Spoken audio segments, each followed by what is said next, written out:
America நேற்று இரவு ஈரானில் உள்ள 80க்கும் மேற்பட்ட இடங்கள் மீது வான்வழி தாக்குதல் நடத்தியதாக தகவல்கள் வெளியாகியுள்ளன. இந்த தாக்குதலில் ராணுவ தளங்கள் மற்றும் எண்ணெய் தொடர்பான முக்கிய அமைப்புகள் குறிவைக்கப்பட்டதாக கூறப்படுகிறது.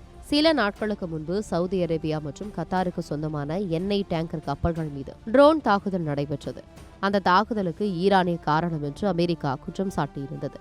அதன் தொடர்ச்சியாகவே இந்த தாக்குதலை அமெரிக்கா நடத்தியதாக கூறப்படுகிறது. இதற்கு பதிலடியாக ஈரானும் நடவடிக்கை எடுத்துள்ளது. பஹ்ரைன் மற்றும் கத்தாரில் உள்ள அமெரிக்க ராணுவ தளங்களை நோக்கி ஏவுகணை தாக்குதல் நடத்தப்பட்டதாக தகவல்கள் தெரிவிக்கின்றன.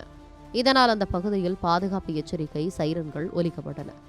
இந்த சம்பவம் குறித்து ஈரான் நாடாளுமன்ற சபாநாயகர் முகமது பாகர் காலிபாப் மிரட்டல் மற்றும் அடக்குமுறையின் காலம் முடிந்துவிட்டது. இனி அமெரிக்காவின் மிரட்டல்களுக்கு ஈரான் அஞ்சாது என்று தெரிவித்துள்ளார். அமெரிக்கா ஈரான் இடையேயான இந்த மோதல் மேலும் தீவிரமடையுமா என்ற கவலை சர்வதேச அளவில் அதிகரித்துள்ளது.